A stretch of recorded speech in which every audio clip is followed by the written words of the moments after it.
Hello everyone, welcome to GATE academy plus. मैं हूं वेणुगोपाल शर्मा और मैं आपको पढ़ाऊंगा स्ट्रेंथ ऑफ मटेरियल।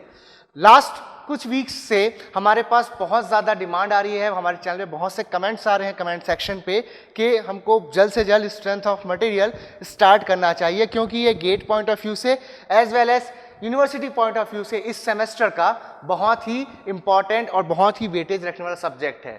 ये जो सब्जेक्ट है that is strength of material, ये सिविल एंड मैकेनिकल ब्रांच के स्टूडेंट का सबसे फंडामेंटल सब्जेक्ट है। ठीक है, if you have a weak command over strength of material, जो डिजाइनिंग का पोर्शन है, चाहे वो स्ट्रक्चरल हो चाहे वो मशीन डिजाइन की बात हो, दोनों आपके वीक हो जाएंगे। ठीक है, तो यहां पर स्ट्रेंथ ऑफ मटेरियल का मतलब क्या है इसको समझते हैं।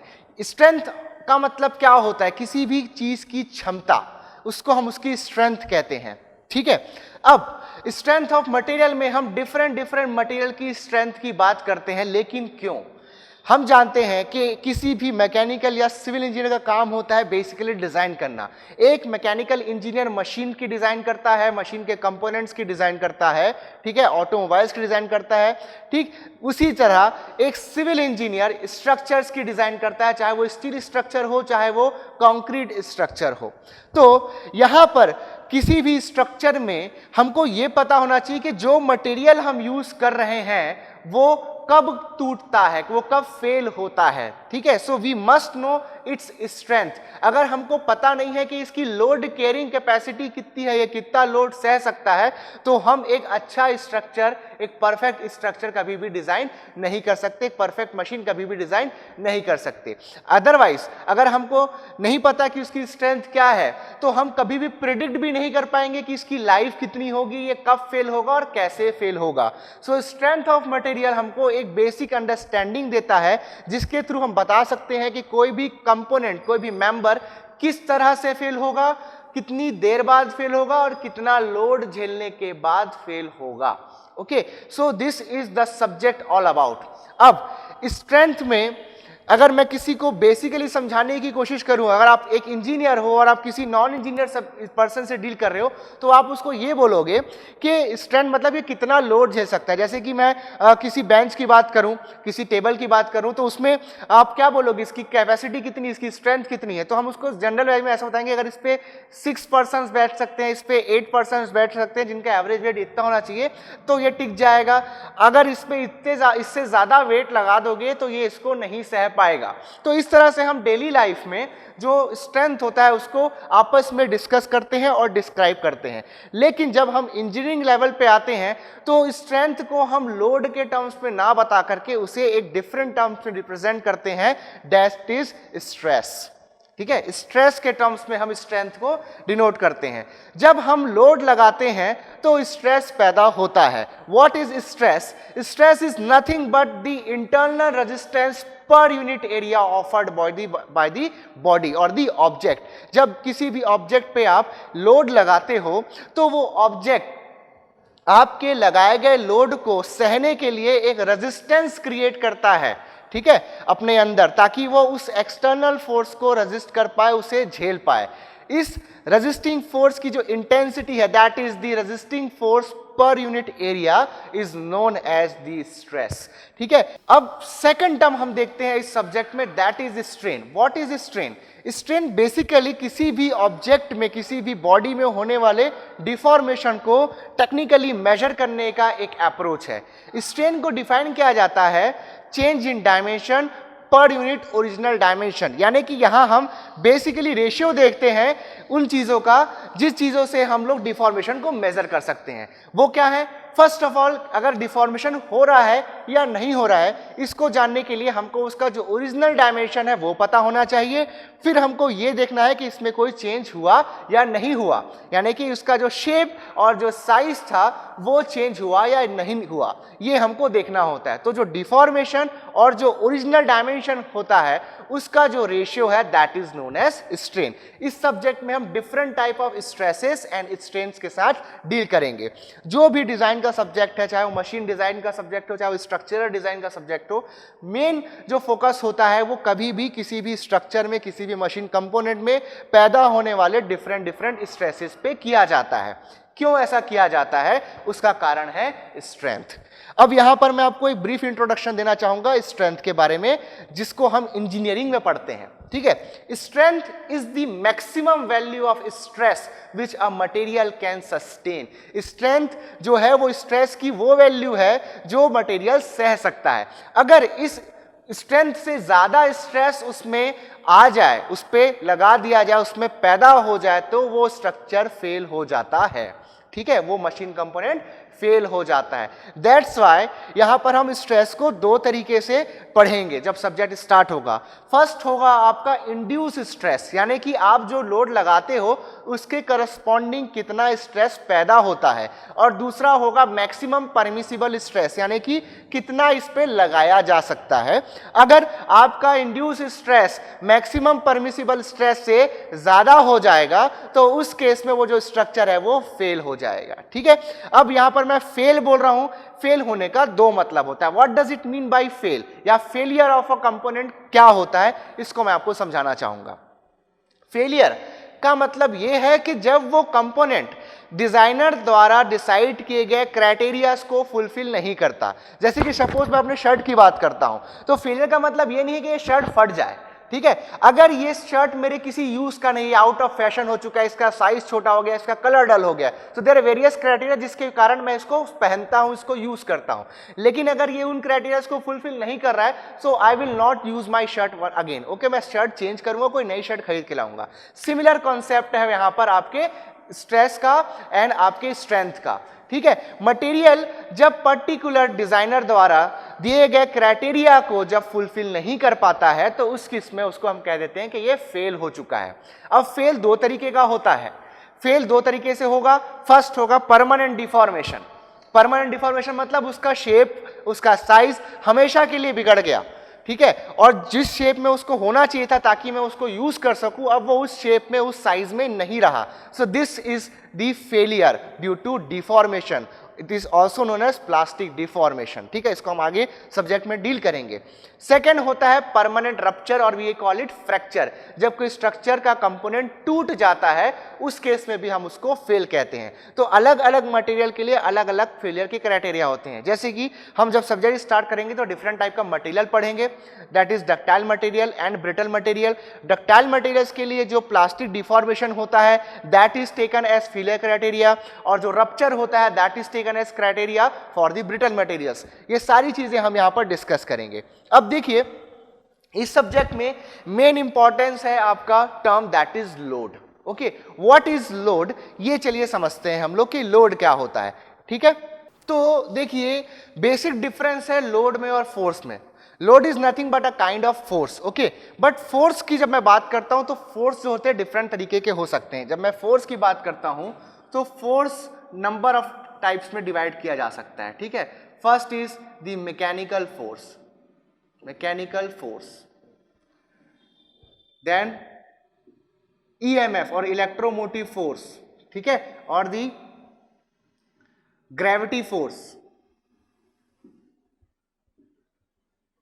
और नंबर ऑफ टाइप्स में इसको डिवाइड कर सकता हूं, ठीक है। अब देखते हैं mechanical force, EMF, gravity force, ये सब क्या होता है। किसी भी ऑब्जेक्ट के ऊपर कोई पर्टिकुलर बड़ा ऑब्जेक्ट या कोई बड़ा प्लैनेट जो फोर्स एक्सर्ट करता है दैट इज कॉल्ड ग्रेविटी। तो ग्रेविटी के कारण जो ग्रेविटेशनल पुल किसी बॉडी को फील होता है that is known as gravity force और the gravitational pull, okay. EMF क्या होता है, किसी इलेक्ट्रोमैग्नेटिक फील्ड में या फिर किसी इलेक्ट्रिक फील्ड में या किसी मैग्नेटिक फील्ड में किसी चार्ज पार्टिकल को जो फोर्स फील होता है that is EMF, okay. Then होता है मैकेनिकल फोर्स। अब देखिए ग्रेविटेशनल फोर्स और ईएमएफ की जब मैं बात करता हूं so there is no need of direct contact. जैसे मैं यहां पर अर्थ के कांटेक्ट में हूं, लेकिन अगर मैं अर्थ से जंप करूं किसी पर्टिकुलर हाइट पे, यानी कि मेरा कांटेक्ट जो है वो अर्थ के साथ अगर ब्रेक भी हो जाए, इवन देन जो अर्थ है वो मेरे ऊपर हमेशा एक कांस्टेंट ग्रेविटेशनल पुल एक्सर्ट करती रहेगी। यानी कि ग्रेविटेशनल पुल की जब मैं बात करता हूं तो वहां पर ग्रेविटेशनल फोर्स अप्लाई करने के लिए फिजिकल कांटेक्ट, डायरेक्ट कांटेक्ट की कोई भी नीड नहीं है। ईएमएफ में भी सेम थिंग है, किसी भी चार्ज पार्टिकल पे ईएमएफ अप्लाई करने के लिए, इलेक्ट्रोमोटिव फोर्स अप्लाई करने के लिए उसको डायरेक्टली उसको टच करना, कोई फिजिकल कांटेक्ट होना नेसेसरी नहीं है, ठीक है। लेकिन जब मैं मैकेनिकल फोर्स की बात करता हूं, ठीक है, किसी ऑब्जेक्ट को आपको धकेलना हो, उसे उठाना हो, उसे कट करना हो, ठीक है, उस केस में आपको डायरेक्ट कांटेक्ट की आवश्यकता होती है। So a force which needs direct physical contact is known as mechanical force. A force which needs direct physical contact is known as mechanical force. Okay, तो यही जो मैकेनिकल फोर्स है that is known as load. So a load is a mechanical force. Mechanical force को ही हम load कहते हैं, यानी कि ऐसा फोर्स जिसको अप्लाई करने के लिए डायरेक्ट फिजिकल कांटेक्ट की आवश्यकता होती है. तो ये बेसिक डिफरेंस है फोर्स एंड लोड के बीच में. फोर्स एक बहुत ही वर्सेटाइल वर्ड है, अलग अलग केसेस में यूज किया जा सकता है, लेकिन लोड का मतलब होता है सिर्फ और सिर्फ मैकेनिकल फोर्स. तो आई होप आपको लोड के बारे में चीजें क्लियर हुई होंगी. ठीक है, अब स्ट्रेंथ ऑफ मटेरियल जो है that is a branch of mechanics. That is a branch of mechanics. That is branch of mechanics. What is mechanics? Mechanics is that branch of science जिसमें हम force and energy, फोर्स और energy के बारे में पढ़ते हैं, और हम पढ़ते हैं फोर्स और एनर्जी के इफेक्ट के बारे में on various bodies. So mechanics is that branch of science in which we study the force and energy and their effect on different bodies. तो ऐसी ब्रांच ऑफ साइंस को मैं कहता हूं मैकेनिक्स. अब मैकेनिक्स को मैं 3 पार्ट में डिवाइड कर सकता हूं. ठीक है, first is engineering mechanics, EM engineering mechanics. Second is strength of material और मैकेनिक्स ऑफ सॉलिड और स्ट्रेंथ ऑफ मटेरियल. ठीक है, and third is fluid mechanics. So जब मैं फोर्स और एनर्जी एंड उसके इफेक्ट की स्टडी किसी रिजिड बॉडी पे करता हूं, तो जो सब्जेक्ट बनता है that is called engineering mechanics. So engineering mechanics is nothing but study of force and energy and their effect on a rigid body. Rigid body क्या होता है? रिजिड बॉडी एक कंप्लीटली हाइपोथेटिकल बॉडी है, पहली बात. ठीक है, यानी कि ये बॉडी इन नेचर एग्जिस्ट नहीं करती है. रिजिड बॉडी ऐसी बॉडी को कहा जाता है जो थोड़ा बहुत भी डिफॉर्म नहीं होते. There is no deformation regardless of the magnitude of load और फोर्स. ओके, कितना भी फोर्स लगा लो, कितना भी इस पे प्रेशर अप्लाई कर लो, कुछ भी कर लो, इसका जो डायमेंशंस है, इसका जो शेप एंड साइज है वो चेंज नहीं होता. ऐसी बॉडी को कहते हैं हम रिजिड बॉडी. और हम जानते हैं नेचर में ऐसी कोई भी बॉडी नहीं है जिसको डिफॉर्म नहीं किया जा सके. सो this is a hypothetical body. तो भाई अगर ये हाइपोथेटिकल बॉडी पे कंसंट्रेटेड सब्जेक्ट है तो ये इतना इंपॉर्टेंट क्यों है? इंजीनियरिंग मैकेनिक्स इतना इंपॉर्टेंट क्यों है हमारे लिए? यहां पर हम फोर्सेस की स्टडी करते हैं बॉडी की. तो बॉडी के डिफॉर्मेशन को स्टडी ना करके जो फोर्सेस है वो क्या इफेक्ट पैदा कर सकता है, इसको यहां पर समझा जाता है. दैट्स व्हाई जो इंजीनियरिंग मैकेनिक्स है या जिसको क्लासिकल मैकेनिक्स भी कहा जाता है वो आपके लिए इंपॉर्टेंट है, क्योंकि यहां पर हम फोर्सेस की इफेक्ट को, that is velocity, acceleration, displacement, ठीक है, इसको स्टडी करते हैं. यहां पर हम लोग मैकेनिकल इक्विलिब्रियम को स्टडी करते हैं. ठीक, तो सिर्फ फोर्सेस की स्टडी की जाती है और उनके इफेक्ट की जाती है. यहां पर जो डिफॉर्मेशन होता है उसकी स्टडी नहीं की जाती है. ठीक, अब जब मैं बात करता हूं स्ट्रेंथ ऑफ मटेरियल की, तो यहां पर जो बॉडी होती है दे आर रियल बॉडीज और they are deformable bodies. Okay, deformable bodies. So deformable body क्या होगा? ऐसी बॉडी जिसपे अगर मैं फोर्स लगाऊं तो वो डेफिनेटली उसका शेप साइज चेंज होगा, वो डिफॉर्मेशन देगा.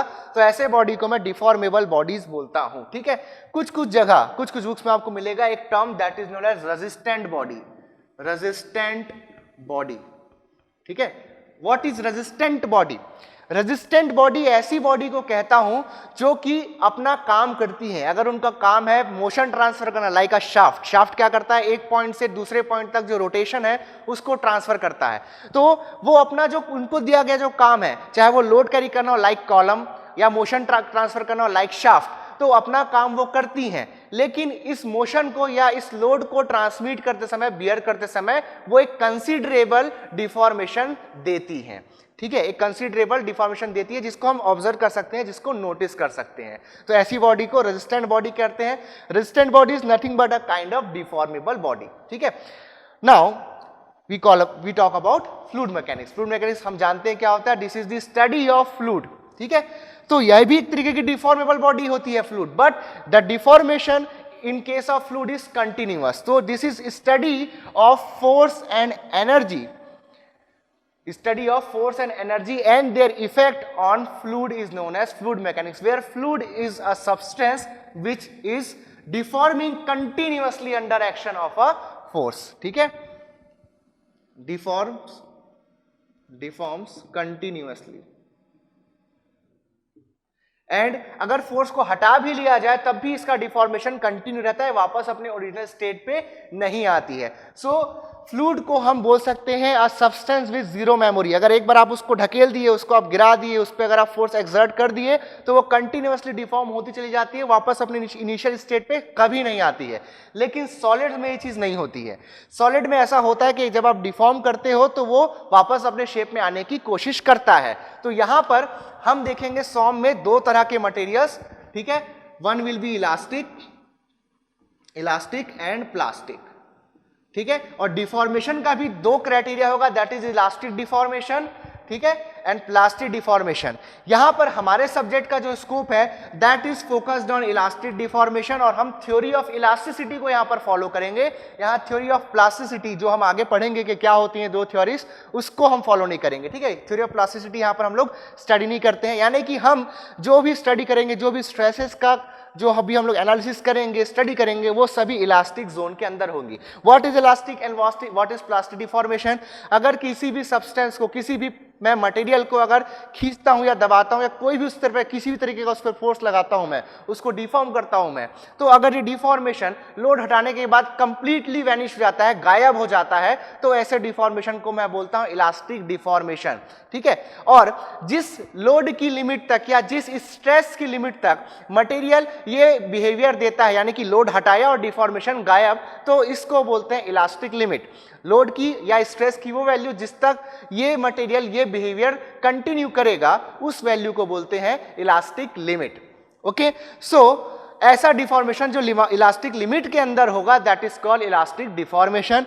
इलास्टिक डिफॉर्मेशन के बाद की जो वैल्यू होती है that is called plastic deformation, यानी कि लोड किसी भी सब्सटेंस पे, किसी भी मटेरियल पे आप इतना लोड लगा दो कि वापस अपने पुराने शेप में वो ना जा पाए, तो ऐसे केस में जो डिफॉर्मेशन होता है उसे प्लास्टिक डिफॉर्मेशन कहते हैं। इलास्टिक डिफॉर्मेशन जो होता है वो टेम्पररी होता है, लोड हटाने पे गायब हो जाता है, और प्लास्टिक डिफॉर्मेशन जो होता है वो परमानेंट होता है। लोड आप हटा भी दोगे तो मटेरियल अपने या तो बिल्कुल भी रीगेन नहीं कर पाएगा अपने ओरिजिनल शेप एंड साइज को, या पार्शियली रीगेन कर पाएगा लेकिन कंप्लीटली रीगेन नहीं कर पाएगा। ऐसे केस में डिफॉर्मेशन को प्लास्टिक डिफॉर्मेशन कहते हैं। सो this is the basic introduction of the strength of material. Okay, और इसके बारे में हम डिटेल में पढ़ेंगे जब हम हमारा जो डिफरेंट मॉड्यूल्स हैं वो जब स्टार्ट करेंगे। तो यहाँ डिफरेंट मॉड्यूल्स में हम क्या क्या पढ़ने वाले हैं वो एक बार आपको मैं ब्रीफ में बता देता हूँ। तो सबसे पहला हमारा जो मॉड्यूल होगा दैट इज मॉड्यूल 1। मॉड्यूल 1 में हम पढ़ेंगे स्ट्रेस एंड स्ट्रेन के बारे में। ठीक है, स्ट्रेस स्ट्रेन में हम सबसे पहले देखेंगे सिंपल स्ट्रेस एंड स्ट्रेन के बारे में, जिसमें हम पढ़ेंगे सिंपल स्ट्रेस स्ट्रेन के टाइप्स। ठीक, उसके बाद हम पढ़ेंगे जो इलास्टिक कांस्टेंट्स होते हैं लाइक ई, के, जी, म्यू, ये हम देखेंगे। इनके बीच जो रिलेशनशिप्स हैं वो हम देखेंगे। देन हम देखेंगे different kind of members, that is members in series and members in parallel. हम फिर देखेंगे स्टैटिकली इनडिटर्मिनेट स्ट्रक्चर क्या होता है, स्टैटिकली इनडिटर्मिनेट मेंबर्स क्या होते हैं, ये हम देखेंगे। उसमें भी हम सीरीज एंड पैरेलल कॉम्बिनेशंस को डिस्कस करेंगे। ठीक है, इसके बाद हम इसमें देखेंगे deformation due to self weight. Okay, इसमें हम डिफरेंट शेप्स एंड साइज के जो मेंबर्स होते हैं वो अपने खुद के वेट के कारण कितना डिफॉर्मेशन देते हैं ये देखेंगे। उसके बाद इसमें हम पढ़ेंगे इसी मॉड्यूल में थर्मल स्ट्रेसेस के बारे में, यानी कि जब किसी भी कंपोनेंट का टेम्परेचर चेंज किया जाएगा तो स्ट्रेस जनरेट होगा या नहीं होगा, और अगर होगा तो कितना जनरेट होगा, ये हम यहां पर डिस्कस करेंगे। इसके साथ ही जो ये मॉड्यूल है that is our module number 1 वो खत्म हो जाएगा। इसके बाद हम देखेंगे मॉड्यूल 2।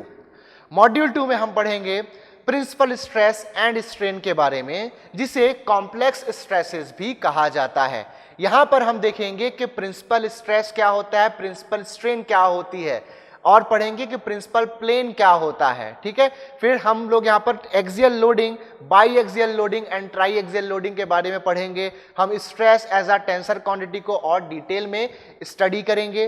ठीक है, हम जो डिफरेंट प्लेन्स पे, अलग अलग ऑब्लिक प्लेन पे normal stress and shear stresses के रिलेशन क्या होते हैं वो देखेंगे। एंड बाई एक्सियल लोडिंग में लाइक एंड अनलाइक स्ट्रेसेस के केसेस में किस तरह से न्यूमेरिकल्स को सॉल्व किया जाता है हम वो देखेंगे।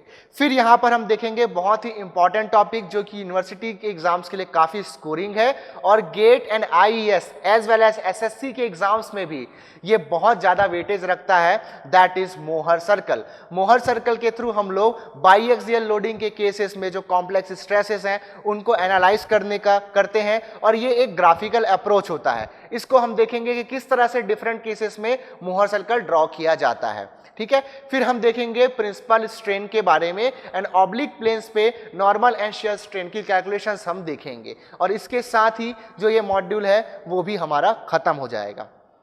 नेक्स्ट हम देखेंगे हमारा module 3 and that is beams. हम यहाँ पर बीम्स के बारे में पढ़ेंगे and shear force and bending moments on the beam के बारे में पढ़ेंगे। ठीक है, हम देखेंगे कि मैक्सिमम बेंडिंग मोमेंट क्या होता है, पॉइंट ऑफ कॉन्ट्राफ्लेक्शन क्या होता है, ठीक, और अलग अलग cases and different type of load के केस में हम लोग किस तरह से SFD that is shear force diagram and bending moment diagram draw करते हैं। उसके बाद ये जो मॉड्यूल है वो खत्म हो जाएगा। देन हम देखेंगे मॉड्यूल नंबर 4। मॉड्यूल नंबर 4 में हम देखेंगे बेंडिंग ऑफ बीम के बारे में। ठीक है, यहां पर हम बेंडिंग इक्वेशन डिराइव करेंगे and different kind of beam and different kind of loading के लिए bending stresses that is a kind of indirect stress, उसकी कैलकुलेशंस देखेंगे।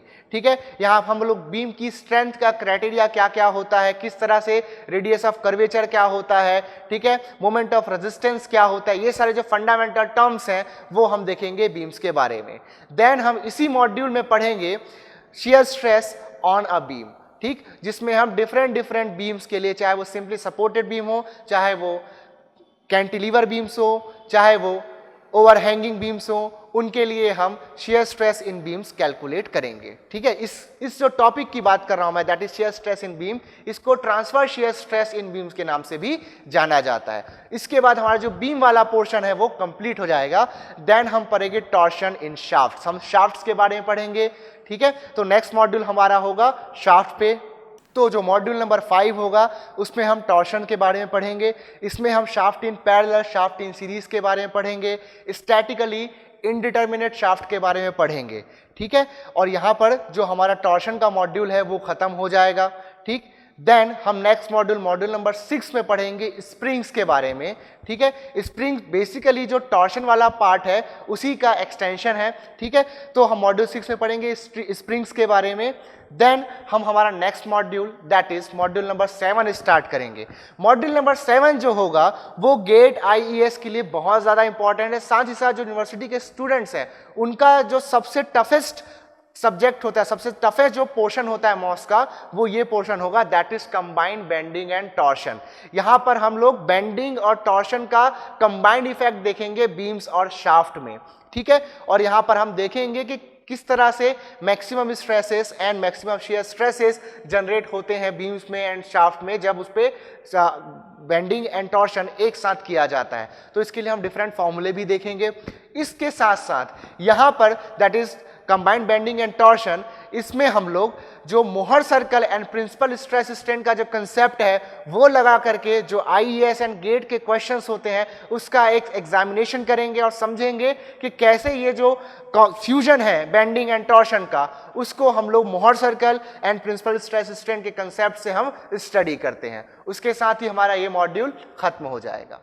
देन हम स्टार्ट करेंगे हमारा module number 8 which is also a very important topic. साथ ही साथ ये जो टॉपिक है ये स्ट्रेंथ ऑफ मटेरियल और मशीन डिजाइन में कॉमन टॉपिक है। ये टॉपिक है हमारे थ्योरी ऑफ फेलियर्स, जहां हम देखेंगे different type of material that is ductile materials and brittle materials के लिए different type of theory of failures. हम 5 थ्योरी ऑफ फेलियर्स के बारे में यहाँ पढ़ेंगे और उसको किस तरह से यूज किया जाता है, वो क्या कहते हैं, उनका क्राइटेरिया क्या है, ये सभी हम यहाँ पर डिस्कस करेंगे। उसके साथ ही हमारा ये मॉड्यूल जो है वो खत्म हो जाएगा। देन हम स्टार्ट करेंगे हमारा मॉड्यूल नंबर 9।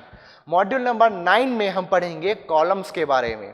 ठीक है, हम देखेंगे कि कॉलम किस तरह से फिल होता है और कॉलम किस तरह से एक बीम से डिफरेंट है। यहां पर मैं बताना चाहूंगा जो बीम होता है किसी भी स्ट्रक्चर में, beam is a horizontal component of the structure, ठीक है, लेकिन जो कॉलम है वो वर्टिकल या इंक्लाइंड कंपोनेंट को भी कहा जा सकता है। ठीक, सो this is the basic difference between beams and column, जिसको हम वहां पर और डिटेल में देखेंगे and different condition of the column देखेंगे जो स्ट्रक्चर्स में यूज की जा सकती है। यहां पर हम पढ़ेंगे Euler's theory of column and Rankine's theory of column. हम देखेंगे column subjected to eccentric loading, ठीक है, हम कर्नल ऑफ द सेक्शन देखेंगे यहां पर, और यहां पर कॉलम्स को बहुत ही अच्छी तरीके से खत्म किया जाएगा ताकि यूनिवर्सिटी के स्टूडेंट्स का भी जो सिलेबस है वो भी कंप्लीटली कवर हो, साथ ही साथ जो गेट और आईएएस के एस्पिरेंट्स हैं उनका भी पूरा सिलेबस कवर हो जाए। तो यहां पर हमारा ये मॉड्यूल भी खत्म हो जाएगा। देन हम स्टार्ट करेंगे हमारा मॉड्यूल नंबर 10। मॉड्यूल नंबर 10 हम पढ़ेंगे प्रेशर वेसल्स के बारे में, that is thin cylindrical pressure vessels. तो जो थिन सिलेंडर का जो टॉपिक है वो गेट और आईएएस में आता है। ठीक है, तो हम उसको गेट और आईएएस के लेवल तक ले जाकर के पढ़ेंगे। हम देखेंगे वहां पर हुप स्ट्रेस क्या होता है, वहां लॉन्गिट्यूडनल स्ट्रेस के बारे में देखेंगे हम, जो कि एक सिलेंडर में या फिर एक स्फेरिकल प्रेशर वेसल में जनरेट होता है। फिर हम देखेंगे कि किस तरह से हम किसी प्रेशर वेसल की स्ट्रेंथ को इंप्रूव कर सकते हैं, उसके जो आइडियाज हैं वो हम देखेंगे, that is wire bound cylinders. ठीक है, ये हम वहां पर देखेंगे। उसके साथ ही साथ हम जो थिन सिलेंडर्स हैं उसका एग्जामिनेशन करेंगे using concept of complex stresses and Mohr circle. ठीक है, ताकि जो गेट एंड आईएएस लेवल के क्वेश्चन है वो भी हमारे साथ कोप अप हो जाए। ठीक है, इसके साथ साथ इस सेगमेंट में हम पढ़ेंगे थिक प्रेशर वेसल, जो कि मोस्टली आपके आईएएस के कन्वेंशनल पेपर में और जो यूनिवर्सिटी एग्जाम्स है उस पर बहुत ज़्यादा वेटेज रखते हैं। उसके साथ हमारा ये जो मॉड्यूल है जिसमें हम प्रेशर वेसल्स के बारे में पढ़ेंगे वो भी खत्म हो जाएगा। देन हम हमारा नेक्स्ट मॉड्यूल स्टार्ट करेंगे। देन हम स्टार्ट करेंगे हमारा मॉड्यूल 11। मॉड्यूल 11 में हम पढ़ेंगे डिफ्लेक्शन ऑफ बीम, जिसमें हम different type of beam and different type of loading के केसेस में देखेंगे कि डिफ्लेक्शन की वैल्यू क्या होती है, बीम कितना अपने ओरिजिनल पोजीशन से नीचे या ऊपर जाता है। ठीक है, हम समझेंगे कि व्हाट इज डिफ्लेक्शन, ये हम उस मॉड्यूल में देखेंगे एंड डिफरेंट मेथड्स देखेंगे डिफ्लेक्शन को फाइंड आउट करने के लिए, जैसे कि हम देखेंगे डबल इंटीग्रेशन मेथड, हम देखेंगे मैक्वेलिस मेथड, साथ साथ देखेंगे मोमेंट एरिया मेथड, ठीक है, and conjugate beam method. Then हम पढ़ेंगे यहाँ पर concept of strain energy. Strain energy को यहाँ पर मैं आपके सामने इंट्रोड्यूस करूंगा। हो सकता है स्ट्रेन एनर्जी का कंसेप्ट हम पहले के मॉड्यूल में भी कुछ जगह पढ़ेंगे जहां पर हमको उसकी जरूरत होगी। स्ट्रेन एनर्जी पढ़ने के बाद हम देखेंगे स्ट्रेन एनर्जी इन बीम्स, ठीक है, in bending, and then strain energy in torsion, and then हम स्ट्रेन एनर्जी से डील करने वाला एक मेथड देखेंगे दैट इज कास्टिग्लिआनो थ्योरम, जिसके थ्रू हम स्ट्रेन एनर्जी के कंसेप्ट से किसी भी बीम का डिफ्लेक्शन फाइंड आउट कर सकते हैं। और यहां पर हमारा मॉड्यूल नंबर 11 भी खत्म हो जाएगा। देन हम देखेंगे मॉड्यूल नंबर 12। मॉड्यूल नंबर 12 में हम पढ़ेंगे fix beams and continuous beams के बारे में। फिक्स बीम्स ऐसे बीम्स को कहते हैं जिनके बोथ एंड्स जो है वो फिक्स्ड होते हैं, ठीक है, रिजिडली फिक्स्ड होते हैं, ऐसे बीम्स को हम फिक्स बीम कहते हैं।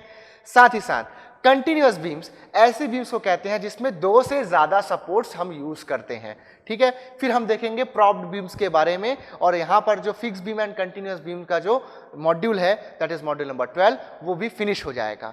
देन हम स्टार्ट करेंगे मॉड्यूल नंबर 13, जिसमें हम पढ़ेंगे कर्व बीम्स के बारे में, जिसमें हम चेन लिंक्स के बारे में, क्रेन हुक्स के बारे में एंड डिफरेंट कर्व बार में होने वाले बेंडिंग स्ट्रेसेस की कैलकुलेशन करेंगे। ठीक है।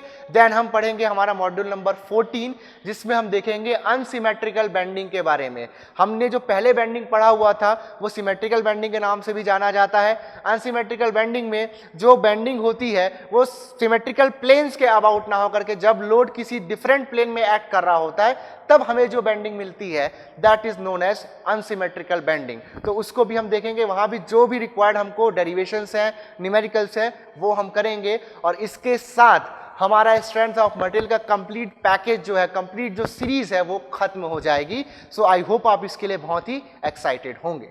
सो आई होप आप आने वाले वीडियो लेक्चर्स के लिए बहुत ही एक्साइटेड होंगे।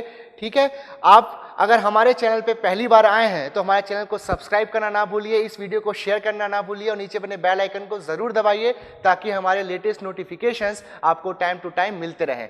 मेरे और मेरे गेट अकेडमी प्लस टीम की तरफ से आप सभी को थैंक यू।